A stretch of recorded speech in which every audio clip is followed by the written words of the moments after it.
الله رب العالمین گفت من انسانهای متقی را، متقی که هست انسان پرهیزگار خداپرست، رعایتکار، احتیاطکار، شخصیتی که از حرام ها کناره‌جویی میکند، حرام مثل زهر قاتل برای خود میداند، شخصیتی که امر و نهی الهی را به گردن گرفته است و عمل میکند. این جمله مردم متقی میگویند.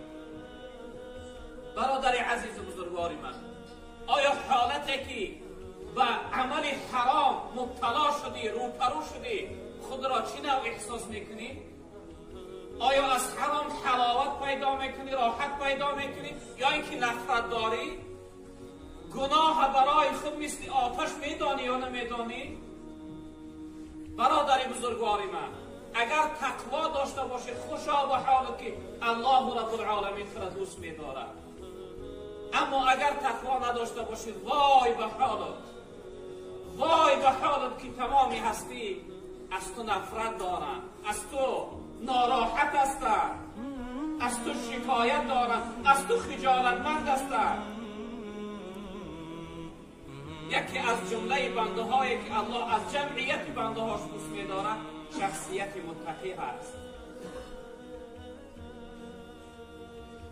و دیگر جمله که الله رب العالمین از بین بنده هاش دوست می‌دارد، رب العالمین در سوره آل عمران آیت 134 می‌فرماید که والله یحب المحسنین. الله رب العالمین میگه من از بین بنده های نیکوکار من دوست می‌دارم. برادر بزرگوار من، آیا من و شما نیکوکار هستیم یا نه؟ کدام جمله مردم نیکوکار گفته می شود؟ شخصیتی که به خلق خدا فکر و نیت خوب دارد، نیکی او، خوبی او، خدمت او، حرکت او، فایده او در خلق خدا می رسد. در خلق خدا ضرر رسان نیست، زیانکار نیست، فتنه انداز نیست، تفریق انداز نیست، خیانتکار نیست، بدگفتار نیست. این جمله مردم انسانی یعنی محسنین حساب میکنند، نیکوکار، شخصیتی که الله دوستش میدارد، شخصیتی که حرکت و سعی کوشش و تلاش برای فایده خلق خدا میکند، برای ترقیات و پیشرفت خلق خدا میکند. این جمله مردم الله رب العالمین دوست میدارد. برادر بزرگوار من، آیا من و شما از این جمله هستیم یا نیستیم؟ از این جمله که در خلق خدا فایده من برسد، نه اینکه ضررمون.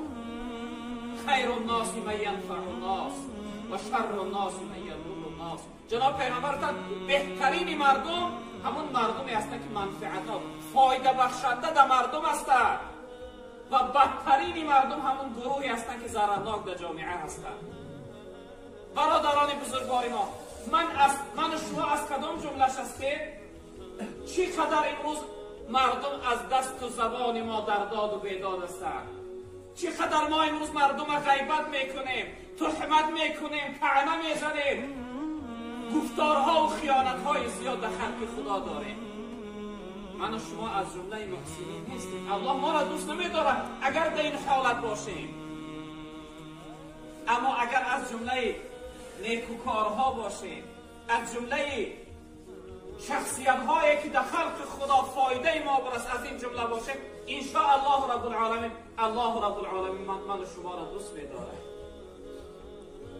حرکت کنیم اگر فایده ما در خلق خدا نمیرسه، حرکت کنیم که در خلق خدا ضرری ما نرسه. دیگر جمله که الله رب العالمین از بین بنده هاش دوست می‌دارد. برادران بزرگوار من، وقتی که من این آیات ها را میخوانم، اینها را در خودتون یعنی سنجش کنید که آیا این چیزه، این جمله که الله دوست می‌داره من هستم یا نه؟ دیگر جمله که الله رب العالمین دوست می‌دارد، والله یحب الصابرین.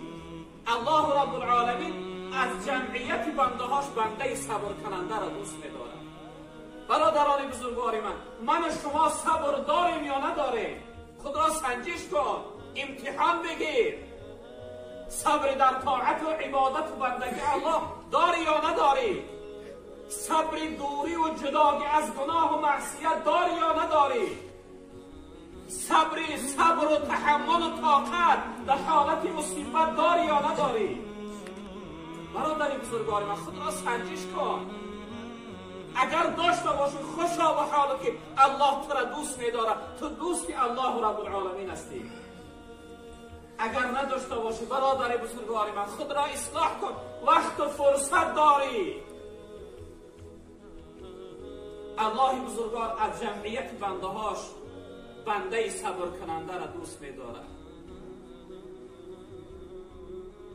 و دیگر جمله که الله بزرگوار از جمله از جمعیت بنده هاش دوست می‌داره، ان الله یحب المتوکلین.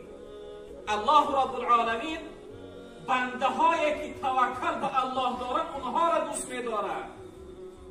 بنده هایی که یگانه محافظ و نگهبان و وکیل و سرپناه و تکیهگاه و دادرس و فریادرس خود الله رب العالمین قرار داده.